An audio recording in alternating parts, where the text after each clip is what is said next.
মোরা গর্বিত বাঙালি, মোরা চেতনার গান গাই।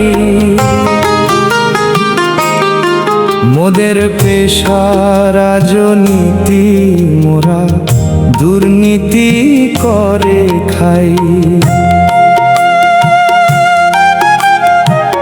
দেশটা ঠিকই হইছে স্বাধীন, মানুষ পরাধীন,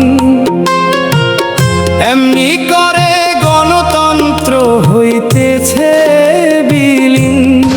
না আছে মোদের সামরিক শক্তি, না আছে অর্থনীতি, আছে শুধু দমন পীড়ন নোংরা রাজনীতি।